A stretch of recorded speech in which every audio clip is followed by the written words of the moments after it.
हे guys आपल्या आजच्या new व्हिडिओमध्ये स्वागत आहे आणि आजचा आपला न्यू व्हिडिओ इथं स्टार्ट होत आहे.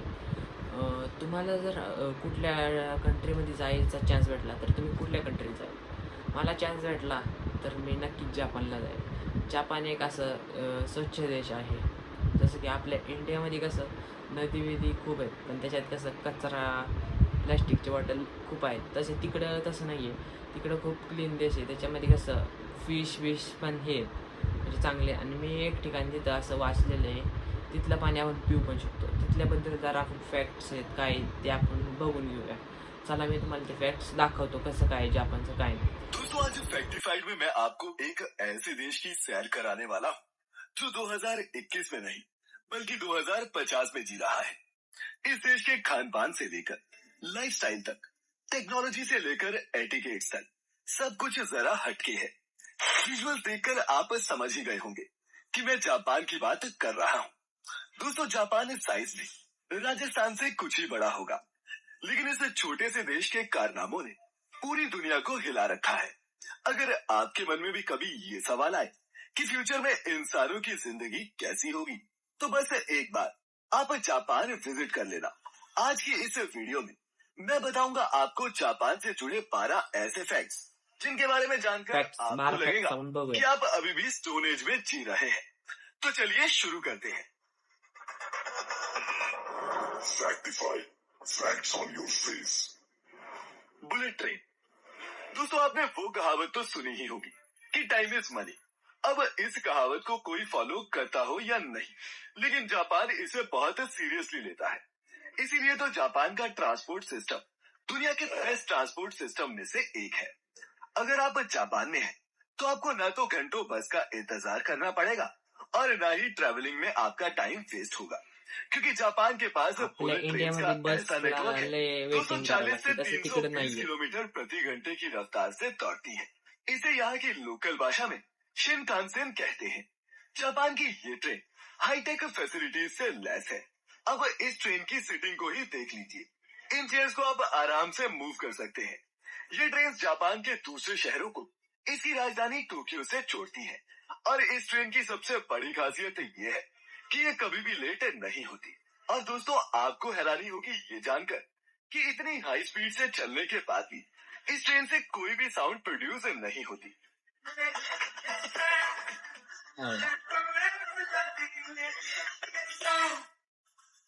Land of robots.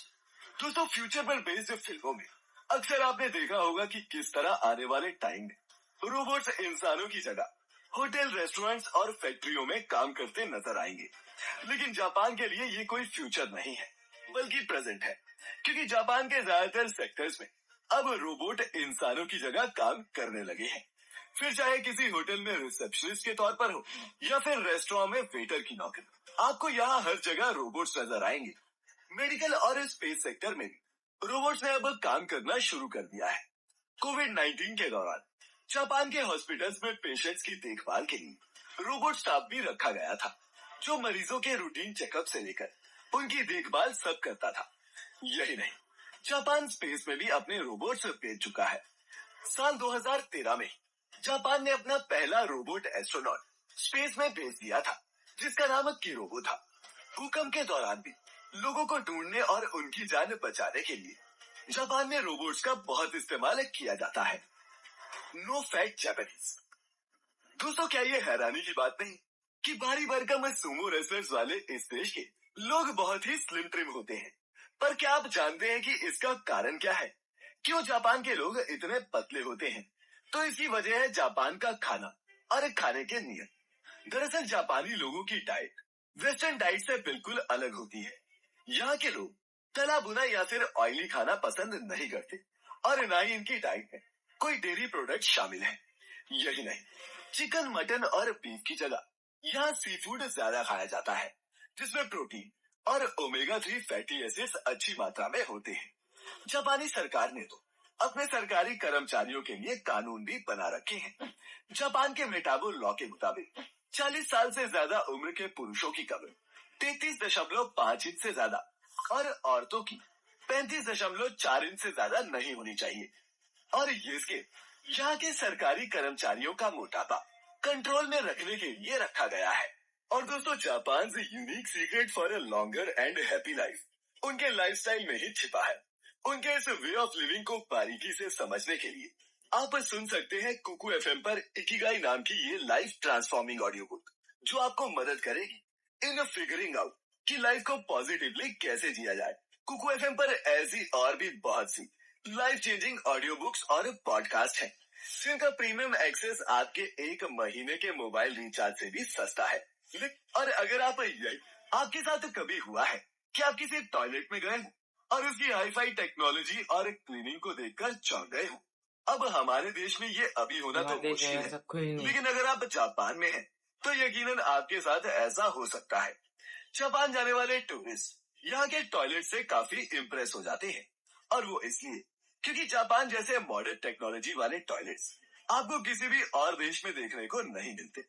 In toilets में क्लीनिंग फैसिलिटी के साथ साथ seat heater, blood pressure, weight और यूरिन चेकर फैसिलिटी तक मौजूद होती है।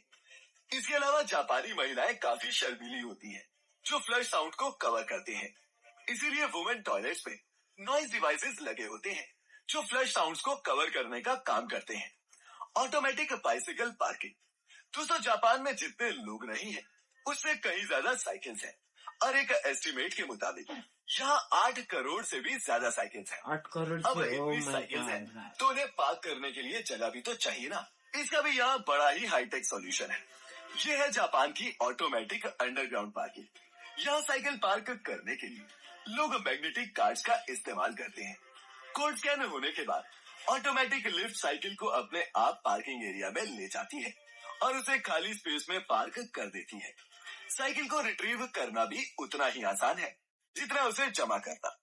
वहीं दोस्तों, जहाँ दूसरे देशों में कार खरीदने के लिए आपके पास सिर्फ बैंक बैलेंस होना चाहिए, वहीं जापान में कार खरीदने से पहले पार्किंग सर्टिफिकेट बनाना पड़ता है। जी हाँ, दरअसल स्पेस कम होने की वजह से जापान में बहुत कम पार्किंग एरियाज हैं, और ये सर्टिफिकेट सबूत होता है कि कस्टमर के पास पार्किंग की जगह है, और अगर ये नहीं है तो आप यहाँ गाड़ी लेने की सोच भी नहीं सकते। Capsule hotel. दोस्तों, जापान के कैप्सूल होटल इस देश की टेक्नोलॉजी और फ्यूचरिस्टिक सोच का एक बहुत अच्छा एग्जाम्पल है। ट्रेन मिस हो जाए, या फिर किसी महंगे होटल में रहने के पैसे ना हो, या फिर सिर्फ कुछ घंटे चपकी मारने का ही मन हो, जापान में हो तो इन कैप्सूल होटल में जरूर जाएं। किसी कैप्सूल की तरह दिखने वाले इन होटल्स में सिर्फ बेडरूम स्पेस होता है, लेकिन ये सभी मॉडर्न फैसिलिटीज से लैस होते हैं। टीवी, लॉकर्स जैसी फैसिलिटीज के साथ साथ अटैच वॉशरूम भी होता है। Futuristic symmetries. स्पेस की कमी की वजह से जापान के कब्रिस्तान में जमीन बहुत महंगी है। यहाँ जगह लेने के लिए $1 लाख से भी ज्यादा पे करने पड़ते हैं। वहीं इसके अलावा हर साल मेंटेनेंस और क्लीनिंग के लिए भी ग्रेवयार्ड स्टाफ को पे करना पड़ता है। जापान में इस प्रॉब्लम को खत्म करने के लिए अब हाईटेक सेमेट्रीज बनाई जाने लगी है, जो जापान की ब्यूटीफुल ट्रेडिशन और मॉडर्न टेक्नोलॉजी का एक अनोखा मेल है। जापान की फेमस हाईटेक सेमेट्रीज में से एक है रूरीडेन, जिसे जापान के फेमस कोकोकुजी बुद्धिस्ट टेम्पल के पास बनाया गया है। इस सेमेट्री हाउस में कम खर्च में ग्रेवयार्ड मिल जाते हैं। साथ ही हाईटेक टेक्नोलॉजी की मदद से इन ग्रेवयार्ड की देखभाल करना भी आसान होता है। रूरीडेन सेमेट्री हाउस के ऑक्टागोनल हॉल में 2000 से भी ज्यादा बुद्ध स्टैच्यू है, जो 2000 सेमेट्री कैपेसिटी को रिप्रेजेंट करते हैं। किसी विजिटर के आने पर जिस बुद्ध प्रतिमा की लाइट ऑन होती है, वही विजिटर के लव्ड वन का स्टैच्यू होता है। माने उसी बॉक्स में विजिटर के करीबी का शरीर रखा होता है। हर बुद्ध स्टैच्यू को यहाँ ब्लू ग्लास लाइट से तैयार किया गया है, ताकि विजिटर्स को यूनिक और पीसफुल एनवायरनमेंट दिया जा सके। और दोस्तों, इन हाईटेक ग्रेवयार्ड्स में किसी भी इंसान के शरीर को 33 साल तक रखा जा सकता है। Underground farming. दोस्तों, जापान में हर प्रॉब्लम का सोल्यूशन टेक्नोलॉजी है, फिर वो फार्मिंग ही क्यों ना हो। चूंकि जापान का लैंडमास बहुत कम है, जापान अपनी अनयूज्ड टनल्स और सबवे का इस्तेमाल भी फार्मिंग के लिए करता है। क्या आपको यकीन होगा कि जापान के मार्केट में मिलने वाली ये एक्सपेंसिव और हेल्दी वेजीज यहाँ की टनल्स और अंडरग्राउंड एरियाज में उगाई जाती है। 2015 में जापान के मेट्रो डिपार्टमेंट ने अपने सबवे टनल्स में वेजीज उगाने का इनिशिएटिव लिया था, और अब ये फॉर्मूला पूरे जापान में अपनाया जाने लगा है। जापान टेक्नोलॉजी की मदद से बिना मिट्टी और कम पानी के साथ फल और सब्जियां उगाता है। जापान के अर्बन एरियाज पाणी में पण वाचतं. बहुत सारी एग्रीकल्चर कंपनीज हैं जो बिल्डिंग्स और अंडरग्राउंड एरियाज में फल और सब्जियां उगाने का काम करती हैं। अब सोचिए, अगर ऐसा कुछ हमारे देश में हो जाए तो। Unique fruits and veggies. अब जापानीज एग्रीकल्चर की बात हो और हम यहाँ के अजीबोगरीब दिखने वाले फल और सब्जियों की बात न करें, ऐसा कैसे हो सकता है? जापान के क्यूब शेप्ड वाटरमेलन तो आपने भी देखे होंगे, लेकिन क्या आप वॉटरमेलन जानते हैं हो कि जापानी इन आपल्या क्यूब शेप्ड इंडियामध्ये फक्त वाटरमेलन को सर्कलच कैसे भेटतात. उगाते हैं? तिकडे अगर आपको लगता है कि तिकडे इसके हे लिए पण ये होतं जापानी स्क्वेअर कोई मध्ये. केमिकल फॉर्मूले का इस्तेमाल करते हैं, तो आप दोस्तों गलत हैं। जापान के लोग ये वाटरमेलन को क्यूब शेप देने के लिए क्यूब मेटल बॉक्सेस का इस्तेमाल करते हैं, जो फार्मिंग के दौरान इन वाटरमेलन को ये शेप दे देते हैं। इस फॉर्मूले को आणि जे सांगितले 1978 में जापान के एक ग्राफिक डिजाइनर टोमोयुकी ओनो ने इन्वेंट किया था और अब इस फॉर्मूले के दम पर यहाँ के फार्मर क्यूबिक शेप वाटरमेलन को रेगुलर वाटरमेलन से 3 से 4 गुना ज्यादा दामों पर बेचा जाता है। Digital girlfriends. दोस्तों, बिजी लाइफ की वजह से जापान के लड़के शादी या फिर रिलेशनशिप में आना पसंद नहीं करते और ऐसे लड़कों के बीच जापान में डिजिटल गर्लफ्रेंड काफी पॉपुलर है। लव प्लस नाम की एक जापानी कंपनी यहाँ के मर्दों को ये सर्विस देती है। ये वर्चुअल गर्लफ्रेंड एक एनिमी कैरेक्टर होता है जो हर तरह के इमोशन को समझती है। यहाँ तक कि इनमें रोमांटिक फीचर्स भी एडेड होते हैं, जिनकी वजह से इन डिजिटल गर्लफ्रेंड्स की डिमांड और भी ज्यादा बढ़ रही है। जापानी आदमी इन वर्चुअल गर्लफ्रेंड्स को डेट करते हैं और ट्रिप पर भी लेकर जाते हैं, जहाँ इनकी गर्लफ्रेंड तो वर्चुअल होती है, लेकिन इनका खर्चा रियल होता है। Cleanest country Japan. दोस्तों, जापान अपने नियम कानूनों को लेकर बहुत ज्यादा स्ट्रिक्ट है। कूड़े का डब्बा भर जाने के बाद अक्सर आप उसे अपने घर के बाहर रख देते हैं, ये सोचकर कि जब कूड़ा उठाने वाली गाड़ी आएगी वो अपने आप ये कूड़ा ले लेगी। लेकिन जापान में ऐसा करना जुर्म है। जापान में आप गाड़ी के आने से पहले कूड़ा बाहर नहीं रख सकते। अगर कोई ऐसा करता है तो उसे फाइन भरना ही पड़ता है। इसके अलावा साफ सफाई की अहमियत बचपन से ही स्कूलों में किसी सब्जेक्ट की तरह पढ़ाई जाती है। आपको जानकर हैरानी हो कि जापान के स्कूल्स की सफाई कोई सफाई कर्मचारी नहीं, बल्कि यहाँ पढ़ने वाले बच्चे खुद करते हैं। Futuristic museum. दोस्तों, हम जब भी किसी म्यूजियम में जाते हैं तो हमें वहाँ या तो हिस्टोरिकल चीजें देखने को मिलती हैं या फिर साइंटिफिक। लेकिन क्या हो अगर आप किसी म्यूजियम में जाएं और आपको वहाँ हिस्ट्री नहीं बल्कि फ्यूचर की दुनिया देखने को मिले। अब दुनिया के किसी और देश में ये होना पॉसिबल हो या नहीं, लेकिन अगर आप जापान में हैं तो ये बिल्कुल पॉसिबल है। जापान का मिराइकन म्यूजियम ह्यूमन इंजीनियरिंग और इनोवेशन का नेक्स्ट लेवल है। इस म्यूजियम में ह्यूमन स्टाफ से कहीं ज्यादा रोबोट स्टाफ है और यहाँ एंट्री गेट पर मौजूद गार्ड से लेकर टूर गाइड तक सब रोबोट है। म्यूजियम में हर सर्विस मशीनों के जरिए ही ऑपरेट होती है। म्यूजियम में लेटेस्ट जापानीज इनोवेशन से लेकर वर्ल्ड साइंस के इनक्रेडिबल रिसर्च तक सबके सब शोकेस किए गए हैं। दोस्तों, ये सब देखकर क्या आपको नहीं लगता कि ये देश 2021 में नहीं बल्कि 2050 में जी रहा है? आप क्या सोचते हैं? नीचे कमेंट्स कसा वाटला व्हिडिओ ते कॉमेंट्स मध्ये तुम्ही नक्की सांगा. आणि आपल्या चॅनलचे व्हिडिओ खूप जण बघतात पण सबस्क्राईब करत नाही. एक सबस्क्राईब करा आणि आपल्या चॅनल मोठा करा. नक्कीच व्हिडिओ आवडला असेल तर लाईक करा, शेअर करा, सबस्क्राईब करा आणि आपल्या नवीन व्हिडिओची वाढवा.